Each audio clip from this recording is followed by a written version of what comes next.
Alors, on va chercher l'innovation sur trois axes. On va dire l'axe historique qui est via nos fournisseurs, avec des approches très structurées pour aller chercher l'innovation, faire de la co-innovation.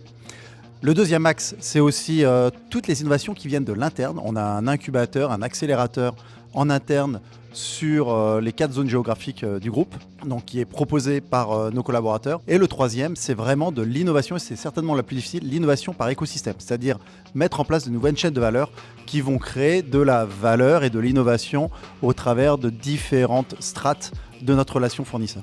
Le benchmark est important aussi bien en interne parce qu'on a beaucoup d'innovations qui arrivent de la part de nos différentes entités, on est dans tous les pays du monde. Mais s'ouvrir vers l'extérieur et donc ce qu'apporte République Achat sur les innovations qui se passent en Europe est extrêmement inspirant pour voir les grandes tendances et surtout être en contact d'autres grandes directions achats pour comprendre un peu les tendances et être certain qu'on n'a pas d'angle mort. L'innovation sur la durabilité a commencé il y a très longtemps chez Michelin puisque c'est vraiment dans notre ADN, avec les pneus à basse résistance au roulement et toutes ces choses.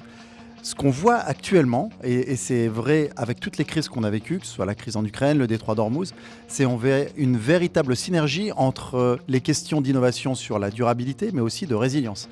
Et en fait, devoir payer maintenant tous les produits issus du pétrole à un prix plus élevé, avec un coût du CO2, nous permet en fait d'accélérer et de mettre sur le même niveau la durabilité, donc les produits biosourcés, recyclés, ainsi que la résilience. Donc là, on est en train d'avoir un double effet de gain avec cette situation actuelle qui nous permet de nous projeter beaucoup plus long terme.